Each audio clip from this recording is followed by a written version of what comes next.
O sector das ambulancias en Galicia inicia mobilizacións con motivo da falta de acordo no que se refire ao convenio colectivo.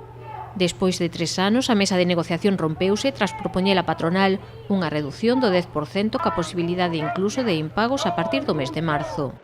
Y que necesitamos sí o sí, después de 3 años y vamos para el cuarto, un convenio que ampare a los trabajadores, que nos deje de hacer percibir menos de un IPC real año a año y que independientemente de este tipo de cosas, las irregularidades que se están cometiendo en el sector, ya bien nombradas por Aboy, espero que no se sucedan a partir de ahora. En esto también tiene que tomar cartas en el asunto el 061, que es en definitiva quien es el responsable visible y que nos hace creer a todos en definitiva un servicio de calidad cuando no lo está prestando en condiciones.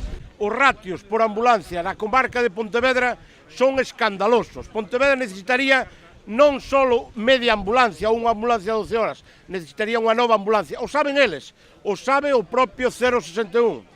Marín está traballando máis en Pontevedra que en Marín. Esos son datos reales. Os sindicatos responsabilizan a Xunta da situación, xa que os contratos de transporte sanitario os fan o 061 dependente da Consellería de Sanidade para as urxencias e as herencias das áreas sanitarias para os servizos non urxentes. Denuncian que os contratos se sacan a concurso por debaixo do seu custe.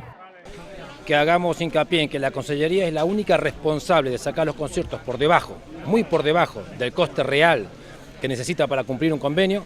Cuando se sacan concursos públicos que non dan para cumplir o convenio colectivo, o que se está facendo, por exemplo, no sector da axuda a domicilio, é que as empresas non se presentan ao concurso, deixan o concurso vacante e obligan a un novo concurso. Por lo tanto, as empresas tamén teñen algo de responsabilidade por asumir condicións que saben perfectamente que despois non poden respetar o convenio colectivo. As movilizacións de carácter autonómico inclúen paros do 8 ao 11 de febreiro, do 18 ao 24 de febreiro e do 4 ao 10 de marzo. A partir do 20 de marzo, a folga será indefinida. Cubriránse só os servizos de urxencias. Todos os servizos de urxencias van cubrir, todos. Si son necesarios máis coches, que os chamen. Pero o resto que non sea diálise ou oncología non se fai. E ademais hai unha sentencia que nos cubre. Por lo tanto, ollo avisor.